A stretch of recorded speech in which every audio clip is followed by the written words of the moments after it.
If you have an allergy, that's called an IgE response, an immunoglobulin response. And that's when you need the EpiPen. That means airways are closing down. That's not a good scenario. That's a massive release of histamine and other neurotransmitters that actually, in effect, can actually lead to life consequences. They can actually cause consequential death. So let's not talk about pure blown allergy right now. Let's talk about, even though there are different measures of allergies and different levels, let's talk about sensitivities versus allergies. So most people are dealing with sensitivities, especially when it comes to gut health. So that means that their food has certain things that, let's say, they may be eating peanuts, or they may, have eat carrots or something that seems healthy, but they've developed a sensitivity to it. Now, what that simply means is there's three types of tissue, but they're the same. There's it's called the NALT, GALT, and the SALT. So there's the nasal associated lymphatic tissue. And what that is in that epithelial lining, there's a lining inside the airways that go all the way into the lungs. And if you're looking at those linings, there's little cells called dendritic cells, and they're like little tentacles, and they stick their little tentacles up, and they're filtering everything that goes through.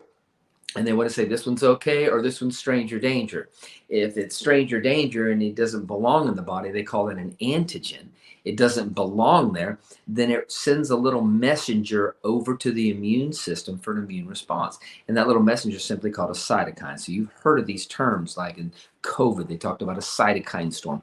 That's a bombardment of the messenger saying, hey, somebody doesn't belong here. You need to send some help. Okay.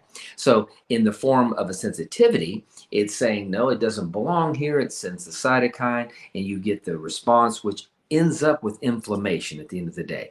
Now, if it's up here into the nasal area and you start bringing histamine and like I said, other transmitters that begin to react in that area, the first thing they do is what? They want to flush it out. So you start dripping, or you start getting full, or you start getting your head full. All right. So that's called a histamine response. So most people have been familiar. They go down to the store and they take a little nose spray that's called antihistamine, and they block these histamic reactions. Well, really, the cytokine was the bad guy who reported, and they're just made by histamine is just made by the mast cells and released on the basophilic level in the bloodstream. So your body's just reacting to what the immune response is. So if it was in the nasal area, we would call it the NALT, nasal associated lymphatic tissue. If it's in the mouth, all the way down through the gut to the rectum, that's called the gut associated lymphatic tissue, or GALT. So you have the NALT and the GALT. And then our skin, largest organ in the body, it's the skin associated lymphatic tissue. So it's the SALT, the GALT, and the NALT. Okay. So all of these have those little dendritic cells. So what does that look like for the average person? Well, the average person, then they may say, let's just I'll just pick a potato. All right. Let's say somebody has a sensitivity to a potato. So they take a, bite of mashed potatoes, and man, all of a sudden, oh, they feel themselves, they start feeling just bad, and they feel tired, and they may start to stuff up a little bit, or they may feel crampy in their gut, or, they just don't feel good. They were feeling great before they ate the potato, but now all of a sudden they've eaten the potato and they just feel bad. Some people even get like flu-like symptoms. Okay.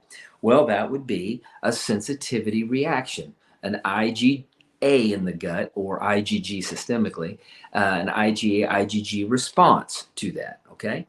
Now, with that said, let's say that you're in the grocery store and you're over in the produce section, and you're looking at the produce and you pick up a potato.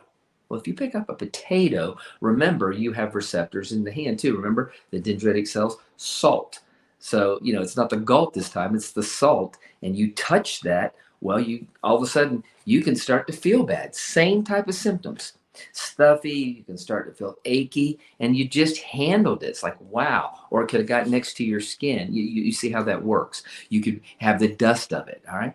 So let's say maybe you didn't breathe any potato dust that time, but as you're walking out the door, it even gets more complicated. To the grocery store, there's usually someone will stand there and they'll be smoking.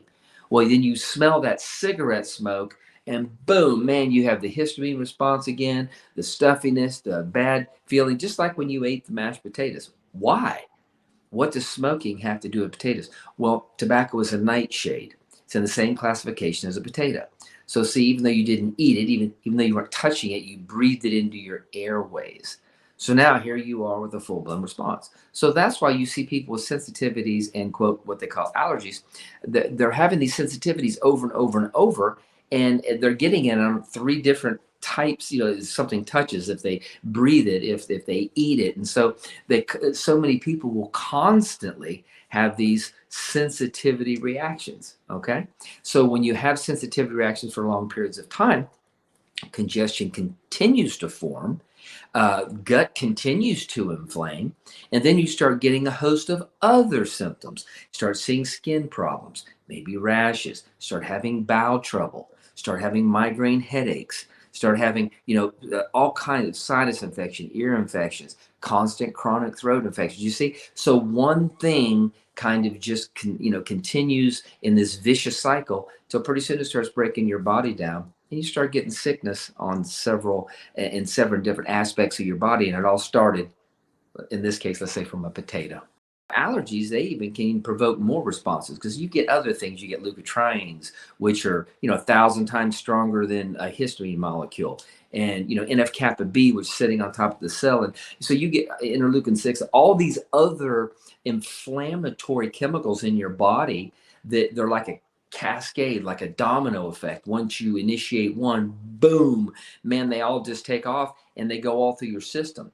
So it can go anything from a stuffy nose to where you can't even, your hands are swollen, you can't even, make a fist, or you have arthritis, or you have severe back pain, or you see what I mean? It can be systemic. So we can use the term allergies if you like, or we can use the term sensitivities. They basically produce the same type of response in the body.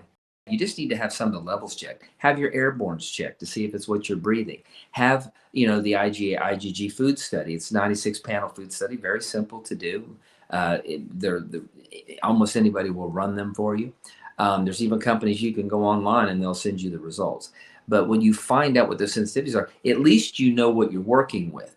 Now, I know a lot of people say, well, then I have to go outside, or, do I have to stay away from all the foods that I'm or sensitive to? And the answer is, no, not really, because you're really not sensitive sometimes to the food. Your gut gets so inflamed after a while. Like example, I run a 96 food panel and people maybe have 70 sensitivities. You can't be allergic or sensitive to 70 foods. So what that means is you're just chronically inflamed and everything's irritating you, right? So what I try to tell people to do is work on the inflammatory parts of the gut, on the sinuses, on the skin. All right. And those are very simply done. It's about that time of year. So when you look out, you'll see that your car's getting green already, right? Because some of the pollen has already started to come in. Why not go down, and it's the cheapest thing in the world, to get a little neti pot and just take that neti pot up in your nostril and pour it, open your mouth, and it goes in one nostril and it comes out the other side. If there's dust, that that pollen dust is out there, why leave it in there all day? So, if you go into work, whatever, take the neti pot with you. When you walk in, rinse it. And then all day while you're sitting in a nice filtered air conditioned room, you don't have to breathe pollen that you caught on the way in. When you go out to lunch, guess what? You'll probably have to do it again because you went outside and contaminated yourself.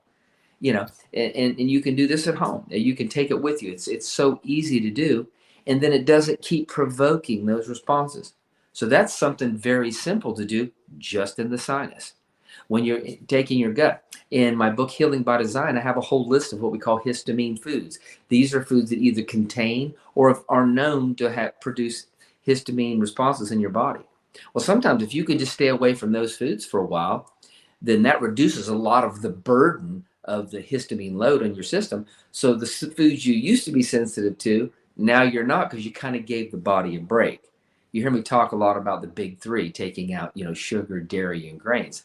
That's simple. Take out those three. Those are some of the most inflammatory foods for people.